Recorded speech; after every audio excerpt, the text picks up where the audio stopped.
వేములవాడ పట్టణంలోని temple road వెడల్పులో బలవంతంగా నోటీసులు ఇచ్చి ఖాళీ చేయించే ముందు ఇల్లు కోల్పోతున్న వారందరికీ సంతృప్తి చెందే విధంగా మంచి పరిహారం అందివ్వాలని పట్టణ రోడ్డు వెడల్పులో ఆస్తులు కోల్పోతున్న బాధితులు అన్నారు.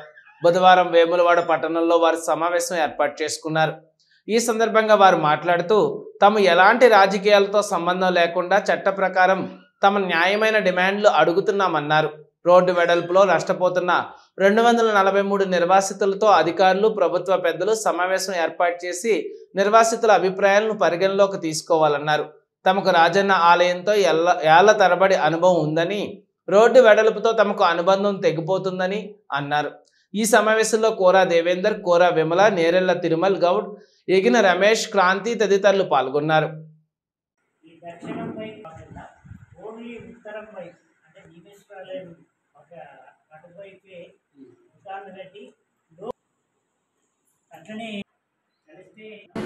ఈరోజు వేములవాడ గీతాభవన్లో జరిగిన సమావేశము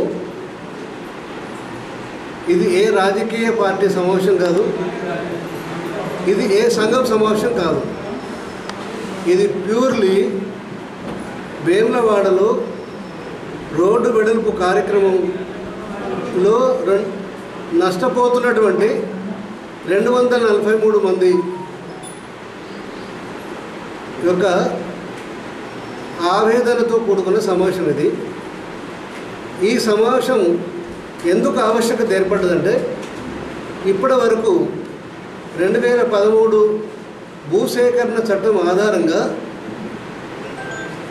ప్రభుత్వ అధికారులు ఎవరితో వారికి విడివిడిగా జరిపిన చర్చలకు జరుగుతున్న పరిణామాలకు ఎలాంటి సంబంధం లేకపోవడమే కాకుండా బలవంతంగా వారిని ఇల్లు ఖాళీ చేయాలని నోటీసులు ఇచ్చిన సందర్భంలో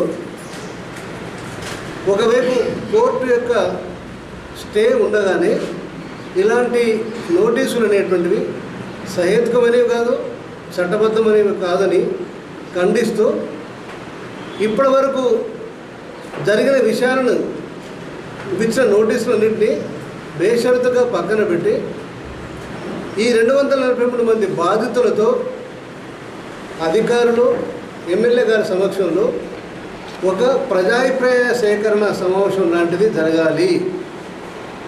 ఆ సమావేశాన్ని ఎమ్మెల్యే గారు చొరవ తీసుకొని బాధితులను, అధికారులను ఒక చోట చేర్చాలనేటువంటిది కూడా కోరడం జరిగింది. ఆ మేరకు వారిని కాంటాక్ట్ చేయడం కోసం కూడా ప్రయత్నం చేశాము. వారితో సంప్రదించి ఆ తేదీని ఒక త్రైపాక్షిక సమావేశంలాగా, ప్రజాప్రతినిధులు, బాధితులు, అధికారులని ఒక త్రైపాక్షిక సమావేశంలాగా ఈ ఈ